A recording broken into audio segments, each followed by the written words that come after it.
Alright, I need to take about 200 thousandths off the end of this screw, and I'm just doing this manually. Oh, by the way, this is just a 5/8 11 socket head set screw I bought from McMaster Car. And all I'm going to do is, I've got to stop in the collet here so that I can repeat the same dimension here. And I'm just going to face it down close to where my 0 is set. On this lathe, this is my reference tool, tool number 1. And so I set everything to 0 on this tool so I can read the display here on the machine and know where I am in relation to Z0. So I'm just gonna manually face it off. I suppose I could put this in the program, but I'm gonna do it manually. That way I only got 2 tools running in the program. I'm turning this with a 35-degree diamond tool because I'm doing a thread relief with the same tool.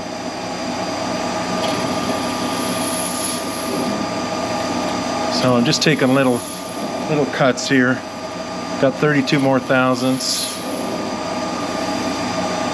This set screw is kind of a little bit hard, which is good. I'm gonna face it to within about 2 thousandths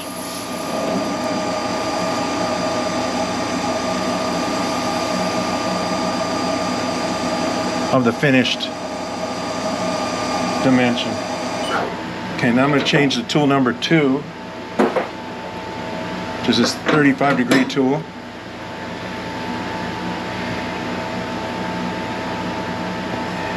I'm going to back up a little bit so you can kind of see what's happening here.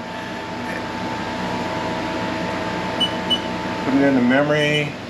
Let's start the program. Okay, it's going to just take a facing cut. This is Tap Magic. Just kind of using it as a oil here. Don't have anything else. Well, I could use Molly D, but I don't want to use that nasty stuff.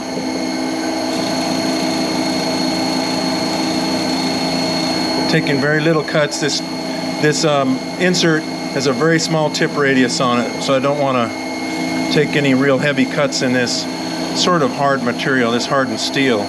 Set screw is kind of hard.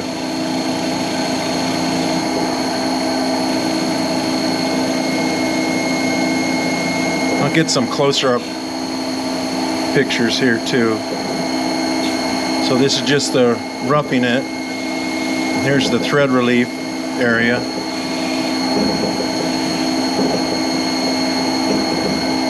We do a finish cut. Well, that's the spring cut on the roughing cycle, and then we do a finish cut.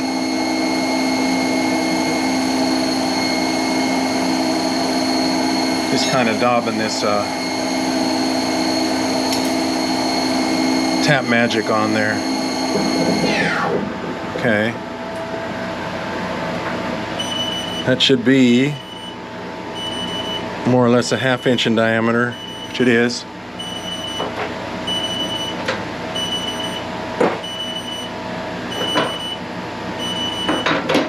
Change to my 20 pitch thread insert here. Doing a 1/2 20 thread.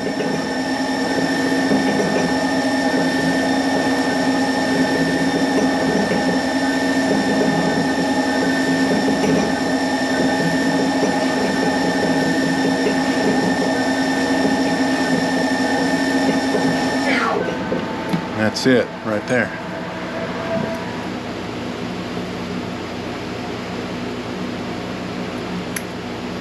Okay. This is the little bronze nut, the mating part. Just want to make sure it fits on here nicely.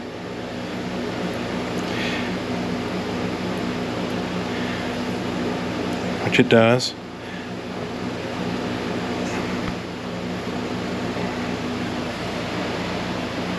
So that looks all right. I'm going to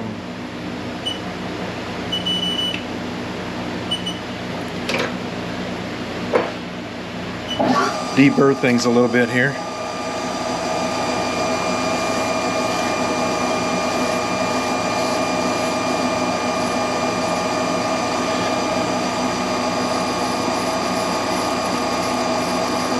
If you're going to use a file without a handle on it, on a lathe, don't ever hold it like this.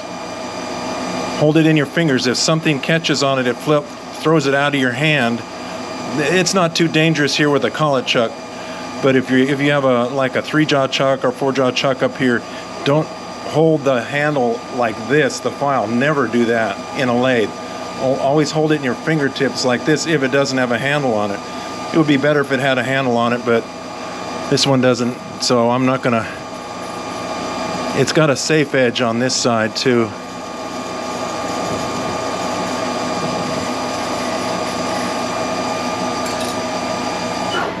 Okay, I'm gonna pull this out a little ways. See, there's a pretty good burr right here on the 5/8 11 thread that was already there. I'm gonna attempt to file that off. If I turn the file around, it would help, wouldn't it?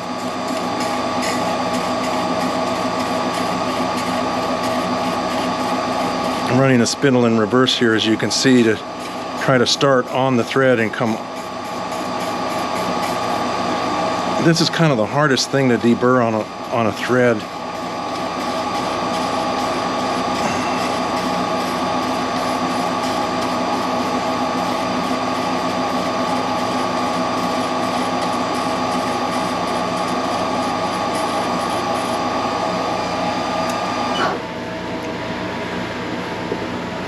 Because it's the last thread, and it's kind of hard to get the file on it with it turning like that.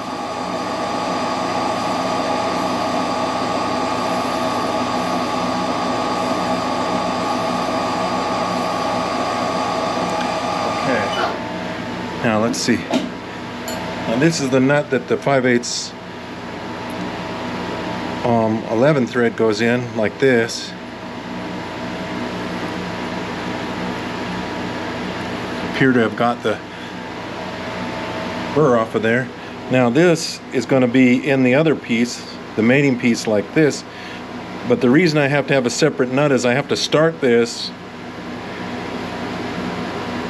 in here and then put the part on there. There's going to be 2 roll pins. I haven't drilled the holes yet that get driven through here, so when the whole thing's assembled, it really can't come apart without driving those roll pins out and pulling the part. We'll go through that assembly when it's time to assemble. Made one extra just in case I needed it for some reason.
just to get the end hard.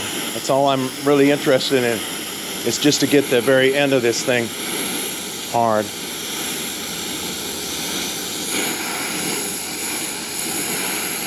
Where those the serrations are.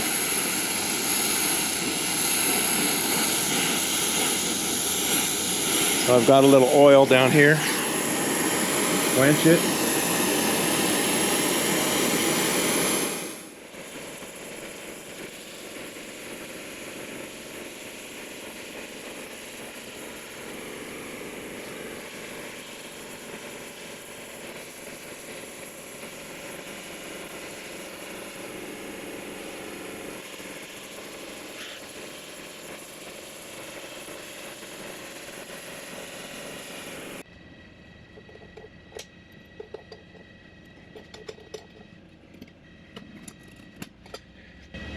We'll leave them there for an hour or so, I guess. Need to make a little setup to drill these holes, which are going to be these holes like that in this nut. And the way I've determined the easiest way to do this is to use this piece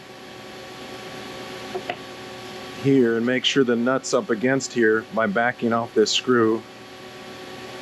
So first I get it a little bit loose so I can get it in there like that, and then I back this screw up until the nut's up against the face of this other larger nut right here. Then I can stick it in here and put it in this little drill press vise like this. With this vise is reasonably square, so I put the other nut up against the face, but see, still it's not held in there yet.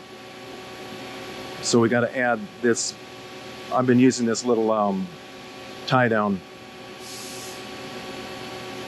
extension nut, I guess they call those things, and I put it in here with these can't twist clamp.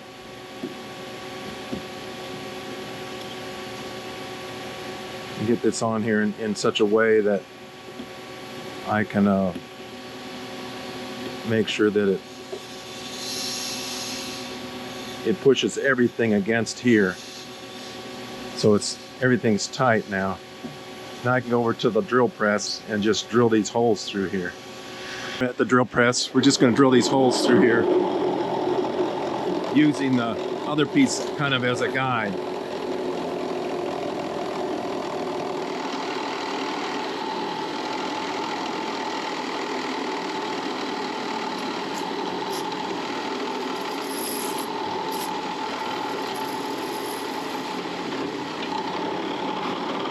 Be a little bit careful because we're intersecting that angled surface there, so you gotta be gentle with it when we start and when we break through.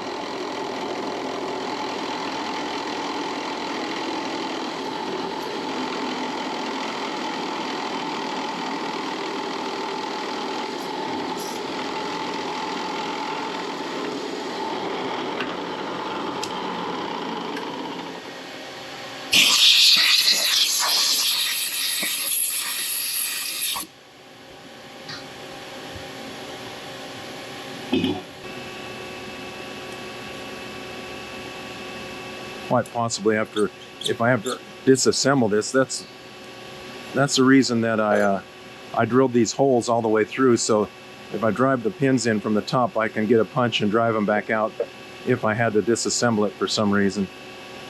So see, that'll go in and out of there without a problem. If I remember right, I'm 3/8 of an inch out. I've set these at 3/8 of an inch. And that screw needs to set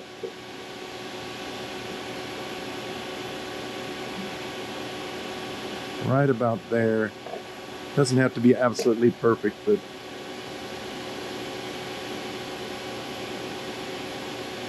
trying to get some grease here, not make too much of a mess.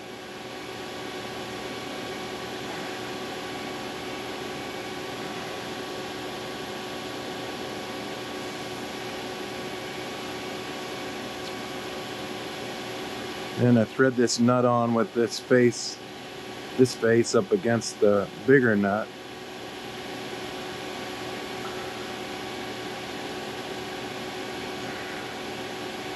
Till it bottoms out. Then I have to adjust just to make sure I'm all right here. I'm going to thread this in until the shoulder of the bigger screw bottoms out on that, and see where I'm at here as far as the distance is traveled. I think I've got to back this off about right there. I kind of got to get things all adjusted correctly here. All right, now I think that's right. I'm going to put it together on this. See, once this is all put together, it won't come apart. So I got to make sure I get it right. So when I turn this out to its maximum travel, I need a little bit more than 1/8 of an inch here. See, that might be I might be able to move that in 1/2 of a turn. Let me see. Yeah, that should be where it is right there. So let me back it off till it's closed. Now I've got to drive these pins in here. Now I've kind of filed a little more of a chamfer on the front of this pin so it'll go in easier. Let me get it started here. I'll put this, it's going to be kind of a little tricky to do. I put this block here, I clamp this 1, 2, 3 block against this 2, 4, 6 block, so because it's going to tend to slide that way when I hammer on it.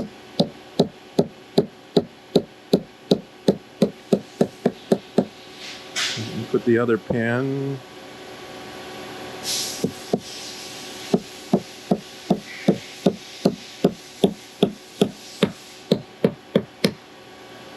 I'm going to set those just a hair below the surface.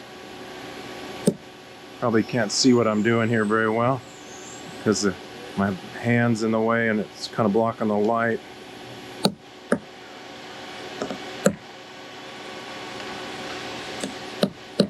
Just like that. And like I said, I put these holes in here on the back side so I could drive those pins out. I would probably need a little bit longer punch than this, but anyway, that's the reason I drilled them all the way through, because this won't come apart now by itself without taking those pins out. So when I start to adjust this inward, you see how the nut moves back. Well, the nut's going to be stationary when it's assembled. And I should see, I've got just about 145 thousandths, so that's perfect right there. That way I keep the most thread engagement in the nuts too, if I adjust it that way. So if we take the body of the clamp now, the base, we slide this in here. I'm gonna start this a little bit forward so it's got a little clearance, and then we put the two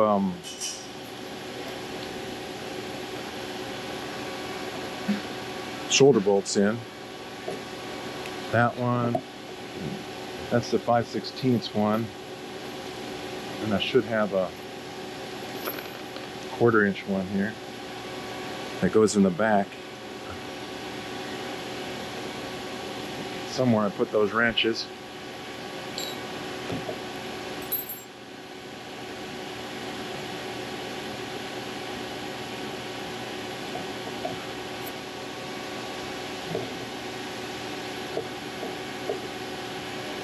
I should be able to bottom these out, because I think if I machined everything correctly, they should come up against their shoulders.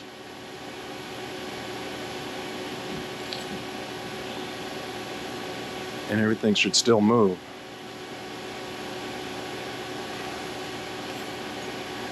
Let's just see. Okay, yeah. See, so when this thing is all the way fully extended, there's still just a little bit of clearance on the base. When it's back all the way,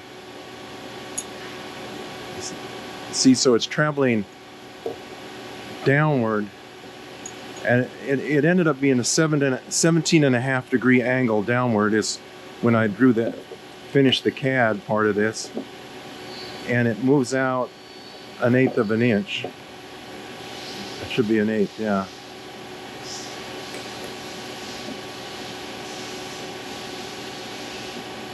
See, and actually with this compound screw, you're not depending on any kind of springs or gravity or anything. It actually pulls the jaw back when you loosen it, as well as push it forward when you tighten the clamp.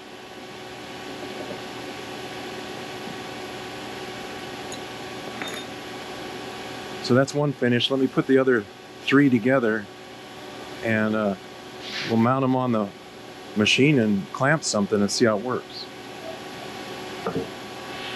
Now you can see what I need these clamps for.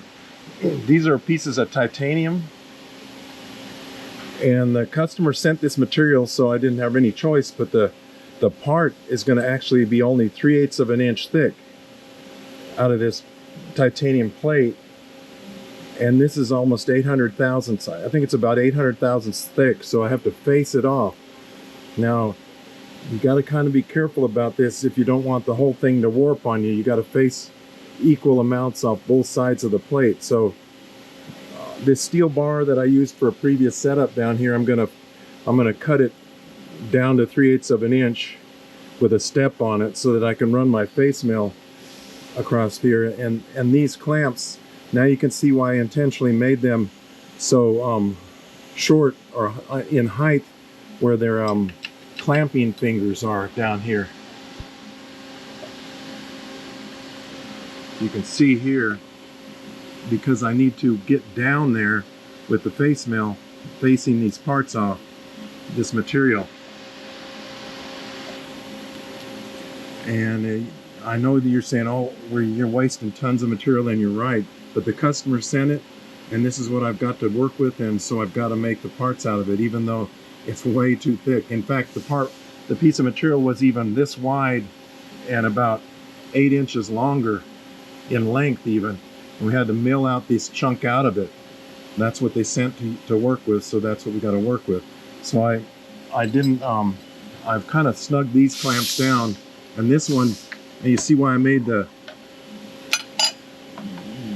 key on the bottom of the clamp, so it would intersect this 3/4 inch T-slot in my table piece. Well, this is actually the base to my tombstone. I put it down on the not the base to my tombstone, but the base to my pallet. I use it to clamp parts when I want to clamp them onto the pallet themselves, but I've clamped it on the tombstone here instead, like you've seen in my previous videos.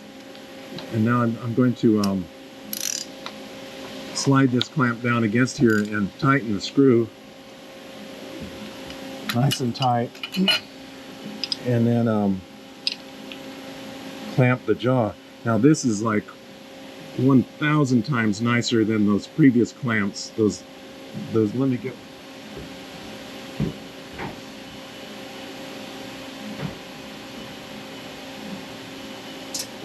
And these versions here, now you can get these with thinner jaws on them, like I've made these, but these have no feel at all to them when you're clamping it.